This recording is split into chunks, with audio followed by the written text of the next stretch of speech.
to Fish on Fridays. I'm Al McCauley, and today I want to talk to you about church buildings. I know that might seem boring, but stick with me a little bit here. I get the question a lot, and I have over the years, what's the difference between a cathedral and a basilica? And so I want to talk a little bit about each of those because the answer is rooted in history. And I want to talk to you about each one of those in its turn, but at the beginning, I'll just say at the outset, in a simple way, it's easy to remember it this way. Cathedrals are connected to the local bishop, and the basilica is connected to the pope. So let's talk a little bit about each of them. I want to talk about cathedrals first. The word cathedral comes from the Latin word cathedra, or cathedra, depending on how you want to pronounce it, and that means chair or seat in Latin. And so the cathedral is the seat, if you will, or the chair of the local bishop. Now, if you live like I do in an archdiocese, okay, I live in Milwaukee, the Archdiocese of Milwaukee, there are 5 dioceses in Wisconsin, and the largest, most populous is called an archdiocese. We have an archbishop. But the bishop or the archbishop has a cathedral. It's not his, it's the church's, but it's where his authority and his power is recognized. And the word chair is very important. Again, cathedra comes from, it's the Latin word for chair. And I want you to think about that for a minute. I want you to think about how a chair throughout history has been reckoned as a symbol of authority and power. So go back in your imagination to medieval times when a king or a queen is going to make a pronouncement, or when they're going to knight somebody with the sword on the shoulder taps. They're going to do it from their throne. If you think about in a court case in our country, in the United States, when a judge presides over a court, he sits on the bench. If you think about pop culture, if you're a Star Trek fan, and I hope I'm not giving my geekiness away here, if you're an original Star Trek fan, Captain Kirk always sat on the chair on the bridge of the Enterprise, the USS Enterprise, their starship. What's interesting is nobody would think to sit in those chairs. Nobody would think to go and sit in the king or the queen's throne. Nobody else would go and dare go up by where the judge is supposed to sit and sit on the bench. And nobody else would think about usurping the power and authority that's given to William Shatner in Star Trek and sit on the chair, the captain's chair, on the bridge of the USS Enterprise. It wouldn't be thought of. You wouldn't do it. It's theirs. It's a symbol of their authority. Now, I don't know about you, but growing up, I'm the youngest of 6 kids, and my mom and dad, we had a dinner table with 6 kids around, and my dad sat in the same seat every time. And afterwards, he'd go and he would lounge in his recliner in the family room to watch TV, maybe, and his chair was his chair. We called it, in fact, Dad's chair, and we could sit in it. But if he was there, if he came home and he wanted to sit there, boy, we didn't even have to be told. We got out because we knew that was his seat of authority, if you will. I don't know if you can relate to that story. I'm hoping some of you can. But that's the root, if you will, of cathedrals. The idea that the bishop needs this symbol of his authority. In the Middle Ages, these cathedrals took decades to build because they didn't have the technology that we do today. There were these huge buildings that just took a lot of people, dozens and dozens, maybe even hundreds of artisans and woodworkers and masons that would try to put these things together. And if you think about this, the cathedral building became the center of the city because all of these workers needed to work within walking distance to the site. And so they lived nearby, and because they lived nearby, shops started to be populated near their houses and near the cathedrals as well. Shops that would sell them candles and food and clothing and shoes and the like. So all of these things had to be close in proximity to the building of the cathedral, and this was the beginning of the cities that we know in Western Europe. We know that these cathedrals, once they were built, were magnets for pilgrims. They were huge destination sites because a lot of people wanted to travel to the Holy Lands, but we're talking in the 11th, 12th, 13th century, and Islam was on the rise and had taken over the great majority of the what we call the Middle East today, and made traveling to the Middle East very, very difficult, very treacherous, very dangerous, and quite frankly, it's a lot easier if you live in southern France to go up to Paris to see a cathedral there than it would be to take a 10 to 12-month hike down to the Holy Lands. So they became pilgrimage sites. Oftentimes these cathedrals would house relics or remnants of saints, and this was an attraction to the faithful. They'd want to go and pay their respects and venerate these relics, these great symbols of their faith, and they would pay for the right to do it, and that money was in turn put back into the building of these cathedrals. Now, when we talk about cathedrals, there's generally two types in architectural styles. There's one is the Gothic, and that's probably the best known. That's when you think of Hunchback of Notre Dame, when you think of the great cathedrals like Chartres in France and Notre Dame in Paris. When you think about those are Gothic. Now, a Gothic architecture, a Gothic cathedral, is very, very tall. It's very light and delicate looking. They've got huge pointed arches and stained glass windows which depict the life of Jesus and the lives of saints and Mary.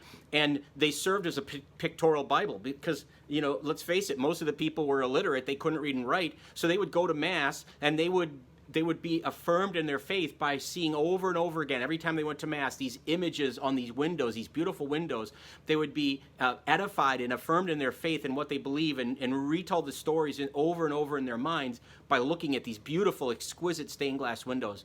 Gothic architecture is also known because it has tall spires or towers, and these things called, funny word, flying buttresses. So as a way to help give support and balance to these huge structures, they had to put the buttress not just against the wall of the cathedral, but out with an arm extending into the building as if you're holding it up by leaning up against it, if you can picture that.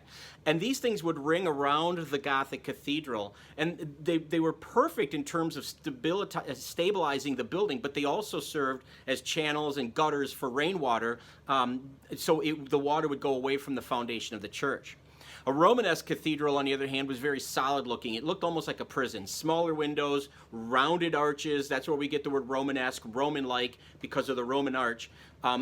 Massive pillars inside to hold the weight of it. They're not nearly as nice looking, if you will, as Gothics. And when you think of cathedrals, most people, I think of the Gothic style, because that's the one that we see in our imagination over and over again and in movies and whatnot. All right, that's cathedrals. Let's go back and look at a little bit to basilicas. Now, basilicas, as I mentioned, were connected to the papacy. Now, we have to understand what a basilica was used for in the ancient world. Before Christianity became what it became, the basilica was used by the Roman emperor to try court cases. He would hear court cases. He would hear neighbors who had disputes. He would settle cases of law.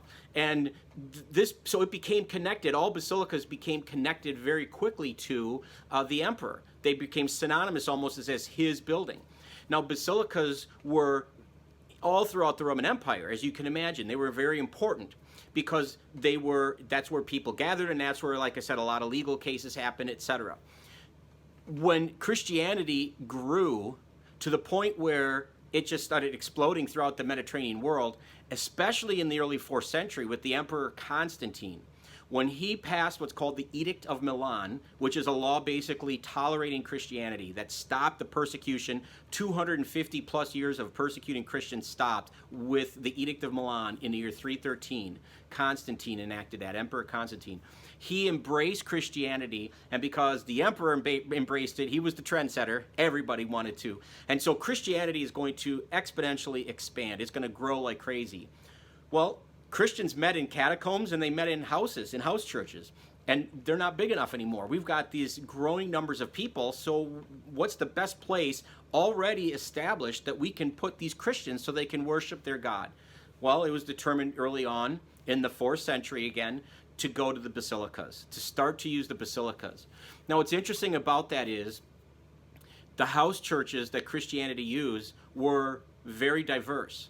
They were people of all ages, men, women, and children, all genders. They were recognized, they were hosts, and they were all participating in the celebration. In Roman society, the basilica was a place where the men of the society went to hear these cases tried. Women and children were kept in the back. So what's the upshot of that? The upshot is when Christianity starts to move toward the basilicas, the women and children start being removed into the back and drawn out, if you will, from the worship service a little bit. And so that's the origins of a lot of what's going to be part of the church's normalcy, if you will, for the next millennium and a half, until Vatican II, a lot of people would say. So once Christianity really takes off after Constantine, just about the time it's ascending, the Roman Empire is descending.